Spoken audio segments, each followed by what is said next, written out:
Kerke wat nie die leerstellings van die Bybel volg nie, verdraai die interpretasie daarvan en belemmer die geloof in God wat in die vlees gekom het, die wederkoms Christus. Een van die voorbeelde van verkeerde interpretasie van die Bybel is Openbaring 1:7. Apostel Johannes het geprofeteer dat wanneer Christus 'n tweede keer kom, hy met die wolke sou kom en elke oog sou hom sien. Gevestigde kerke verdraai die interpretasie deur te beweer, die stelling dat elke oog sal sien verwys na 'n bonatuurlike gebeurtenis wat almal kan aanskou, eerder as dat Christus in die vlees terugkeer. As hulle aandrang korrek was, sou hulle nie net die wederkoms Christus ontken nie, maar ook die eerste koms Jesus. Beteken die Bybelse stelling dat elke oog sal sien werklik dat alle mense dit sal aanskou deur 'n bonatuurlike verskynsel?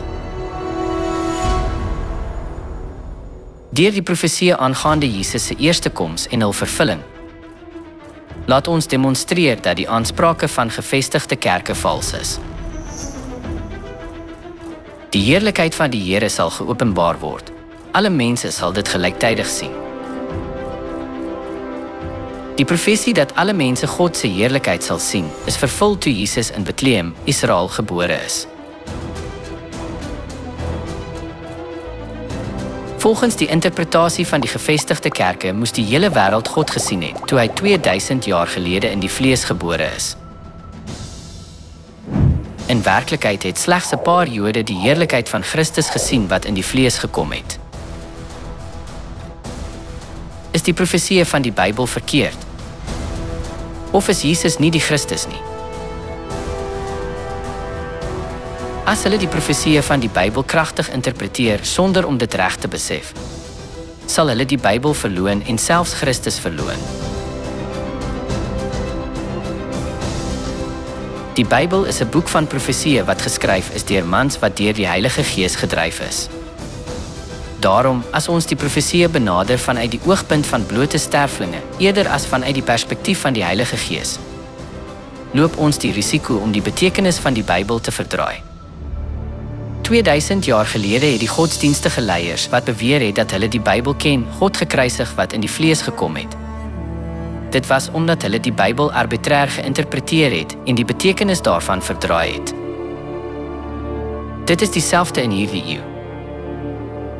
Die gevestigde kerke beweer dat Jesus nie in die vlees kan kom nie, want almal op aarde moet hom sien, maar in werklikheid verdraai hulle die Bybel.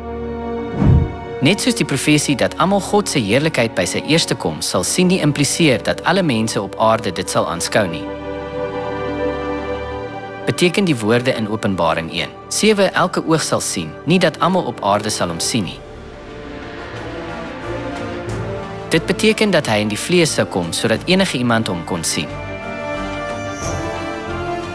Van Genesis tot Openbaring profeteer die Bybel dat God 'n tweede keer in die vlees sal kom om die mensdom te red. As ons die profesie van die Bybel dat hy 'n tweede keer in die vlees sal kom verontagsaam en die Bybel arbitrair interpreteer, loop ons die gevaar van vernietiging, net soos diegene wat Christus verwerp het toe hy gekom het as die verlosser met sy eerste koms.